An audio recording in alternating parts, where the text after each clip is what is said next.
నశించుతున్న వారిని వెలికి రక్షించడానికి మనిషి కుమారుడుగా యేసుక్రీస్తు లోకానికి వచ్చి ఉన్నారు. అదే సమయంలో దేవుని వాక్యం చెప్తుంది, పాపం వల్ల వచ్చి జీతం మరణం అనగా నిత్య నరకం. పాపము నుండి, శాపము నుండి, మరణము నుండి నేను విడిపించిన కొరకు ప్రభువైన యేసుక్రీస్తు లోకానికి వచ్చి ఉన్నారు. ప్రభువునందు ప్రియులారా, ఈ లోకంలో ప్రతి మానవుడు పాపము చేసి దేవుడు అనుగ్రహించి మహిమను పొందలేకపోతున్నారని గ్రంథము సెలవిస్తుంది.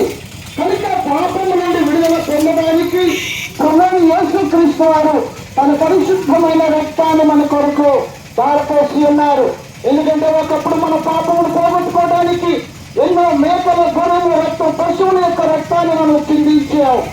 అయితే మనుషుల యొక్క పాపమును పోవటానికి మరి పశువుల యొక్క రక్తము చిందించడం వలన మన పాపములు పోవు.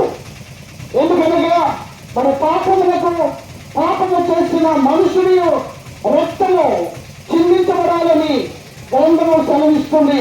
సర్వపాప పరిహారం రక్త పరీక్షణం పగరక్తం పరమేశ్వరైన పుణ్యమైన బలరాగమని వేదాలు సెలవిచ్చినాయి.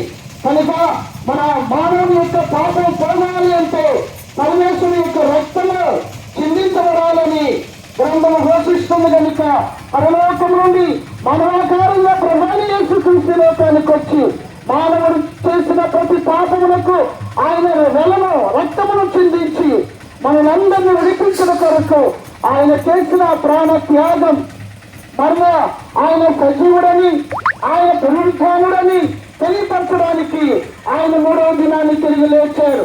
ఆయన తిరిగి లేచి ఆయన పరలోకానికి వెళుతూ ఆయన చెప్పిన మాట ఏంటంటే, ఇదిగో నేను మీకు స్థలము సిద్ధపరచవలచున్నాను, నేను స్థలములో మీరును ఉండలాగున నేను మరలా వచ్చి మిమ్మల్ని తీసుకుని పోదునని ప్రభు చెప్తూ ఉన్నారు.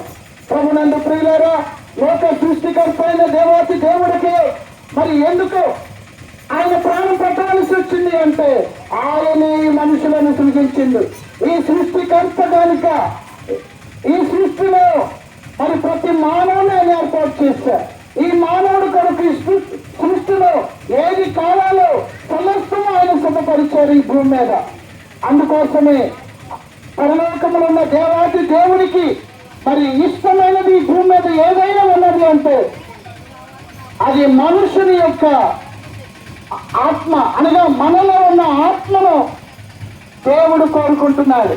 కనుక ప్రియ దేవులారా, మరి యొక్క ఆత్మను రక్షించి పరలోక రాజ్యానికి చేర్చాలంటే యేసుక్రీస్తు ప్రభువారు ఏమన్నారంటే, నేనే మార్గము, నేనే సత్యము, నేనే జీవము, నా ద్వారా తప్ప మరెవరూ తండ్రి ఎదుకు చేరలేరని దేవుడి వాక్యం సెలవిస్తుంది. కనుక ఇంకా అనేకమైన విషయాలు మానవుని యొక్క ఆత్మల గురించి అనేకమైన విషయాలు దైవ గ్రంథం ద్వారా మనం తెలుసుకోవాలంటే మరి రేపటి నుండి జరుగుతున్న ఈ సభల్లో మీరందరూ పాల్గొనండి. మన హై స్కూల్ గ్రౌండ్ దగ్గర మరి ఈ సభలు ఏర్పాటు చేయబడ్డాయి. మరి రేపటి నుండి ఈ సభల్లో మీరందరూ పాల్గొని దేవుని మాటలు విని దైవ దీవెనలు పొందాలని, పరలోక రాజ్యం కొరకు మీరందరూ సిద్ధపడాలని ఆశతో ఈ మాటలు మీకు ప్రకటిస్తున్నాం. దేవుడు మిమ్మల్ని దీవించును గాక. ఆమేన్.